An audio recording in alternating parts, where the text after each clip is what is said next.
চীনের চংকিং শহরে এমনই এক বিশাল এক অকল্পনীয় মেগা প্রজেক্ট মাথা উঁচু করে দাঁড়িয়েছে, যা জাপানের বিখ্যাত নাগোয়া স্টেশনের চেয়েও 3 গুণ বড় এবং যার ভেতরে একসাথে লক্ষ লক্ষ মানুষ কোনো রকম ঝামেলা ছাড়াই যাতায়াত করতে পারে। $8 বিলিয়ন বেশি খরচে তৈরি চংকিং ইস্ট রেলওয়ে স্টেশন নামের এই বিশাল প্রজেক্টটি মাত্র 38 মাসের রেকর্ড সময়ে তৈরি করা হয়েছে। এটি সাধারণ কোনো স্টেশন নয়, এটি হলো চীনের আধুনিক প্রযুক্তির এক জাদুকরী উদাহরণ, যা একই সাথে পাহাড়, উপত্যকা এবং নদীর মাঝে এক বিশাল যোগাযোগ ব্যবস্থা তৈরি করেছে। এই বিশাল প্রজেক্টটি কোনো সাধারণ নির্মাণ শৈলী দিয়ে তৈরি হয়নি।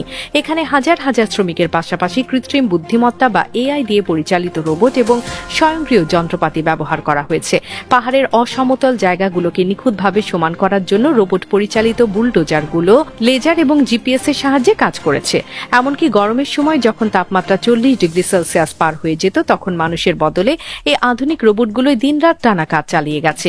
শুধু মাটি সমান করাই নয়, স্টেশনের বিশাল কাচের জানালাগুলো বসানোর মতো বিপজ্জনক কাজগুলো অত্যন্ত নিখুঁতভাবে করেছে এই শক্তিশালী রোবটগুলো।